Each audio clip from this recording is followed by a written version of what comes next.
On an otherwise ordinary June day in 1793, on an island off the coast of Northumbria called Lindisfarne, Death sailed from the north and changed the course of history.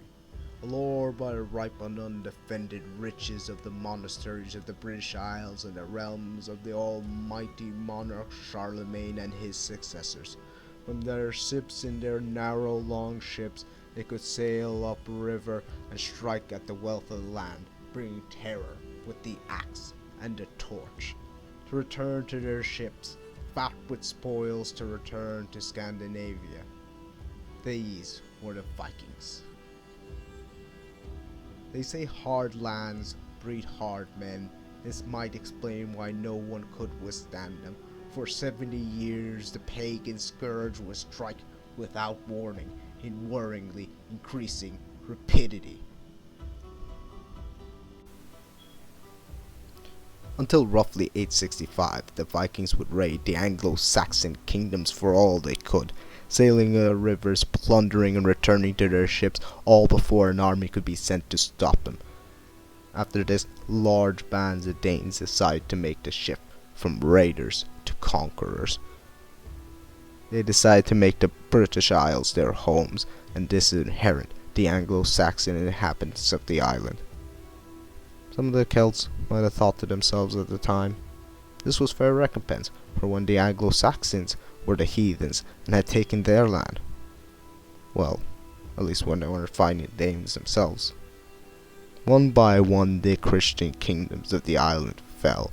First Northumbria was taken by the pagan sword, and now the as of yet undefeated horde pillaged and burned its way down East Anglia, consuming it. By 877, Mercia was next on the chopping block. And in bewildering and blinding rapidity the Danes captured eastern Mercia, and then put a puppet, Sailwolf, over the western half. Now the Christians, with their back up against the walls, giving ground day by day to their fearsome foe, there was only one Saxon kingdom left, standing alone on the bottom of the island, furthest from the grasp of Scandinavia. The kingdom of Wessex.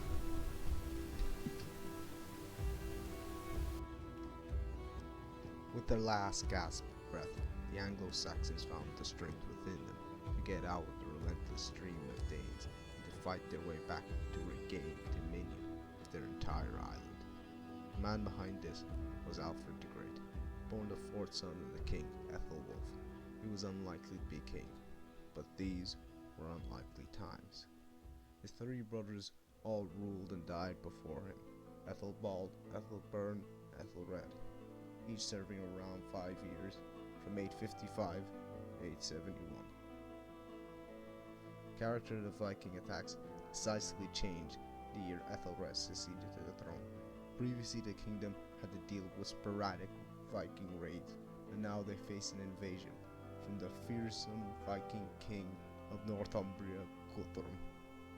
It was in these invasions Alfred earned his stripes, fighting as a lieutenant under his brother Ethelred, losing some battles at the Battle of Riva and winning some battles at the Battle of Ashdown, where Alfred's bravery and decisive leadership was instrumental for victory.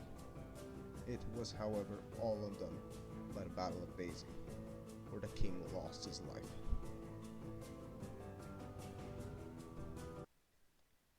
Shortly after Ethelred's death, Alfred was made king, not, however, entirely without controversy, for the previous king had left two sons who would contend ruinously for the throne for the rest of their lives. However, they were too young to be entrusted with the kingship in such a perilous time.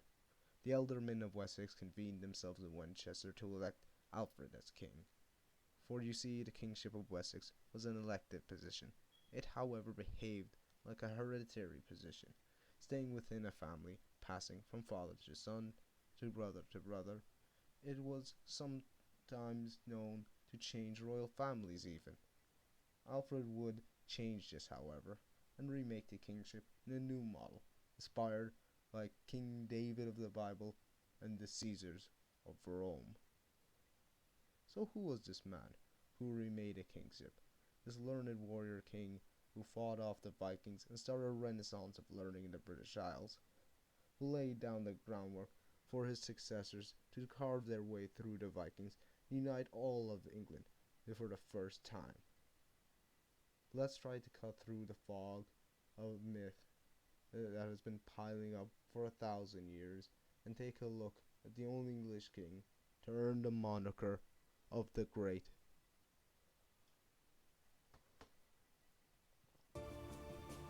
The man whose successors claimed the title, Rex Totius Britannicus.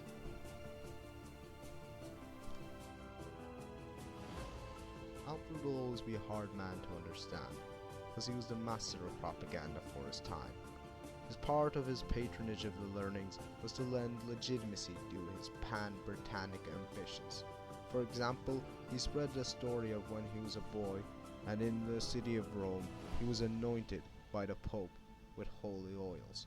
He also told a story after one of his defeats and he was hiding in the marshes. He hid in the house of an old lady who did not know he was king. She set him out with a task to watch over the biscuits she had cooking in the fire. He, however, distracted with his own troubles, forgot about the biscuits and allowed them to burn. The old lady had scolded him while he returned, and he sat there and accepted him. This was meant to show his humility for a king allowing his peasants to scold him when he was in the wrong.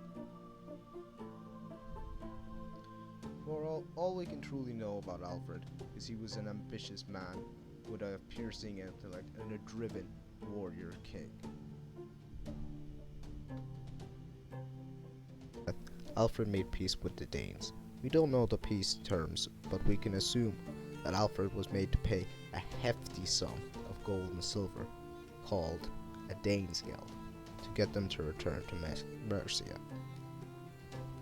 However, 5 years later, the treacherous King Guthrum snuck past the defences of the Saxons to take Wareham in Dorset. He was then besieged by Alfred, but Alfred was not able to take Wareham by storm. Alfred and Guthrum then came to an agreement, where Alfred was to pay Guthrum another Danesgeld to get him to leave to Wessex. Guthrum swore this by a holy ring of Thor, but he took back his word, took the loot, snatched another settlement called Wessex. Guthrum laid in wait for reinforcements by ships, but these were destroyed by storm. This forced him to come to terms with Alfred again. He withdrew his forces, but alas went back on his word one more time, to attack Alfred in a sneak attack in his court at Chippenham. Alfred's armies were broken. He had to flee to an island in the middle of the marshes of Somerset, defeated. Or so Guthrum thought. At his lowest moment, and the lowest moment of Anglo-Saxon England, with his armies destroyed, hiding in the marshes, Alfred did not give up. He showed a superhuman will to continue, and ran a guerrilla campaign while contacting his ealdormen to raise one last great army to face the heathen. He met this army and prepared to fight Guthrum. Their armies came to the grips at the Battle of Edington. It was a decisive victory for Alfred, and it changed the course of history forever.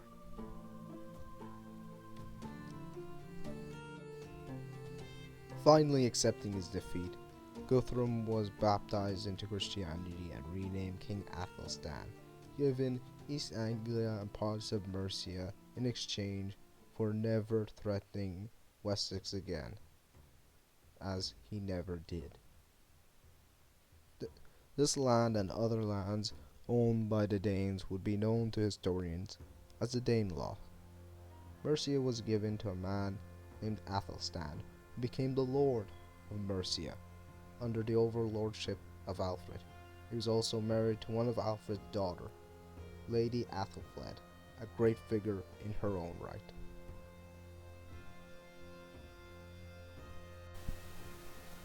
Alfred would spend the rest of his reign building defences against the Vikings and training his young son Edward to take the throne after him. He took Edward on campaign with him, and Edward proved himself to be a mighty warrior.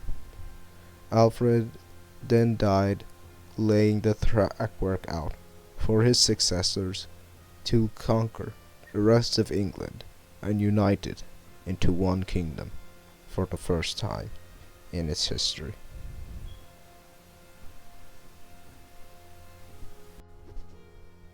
Interesting parallels exist between the Anglo-Saxons and the Danes, both a Germanic people who started off raiding England as pagans before settling it as Christians.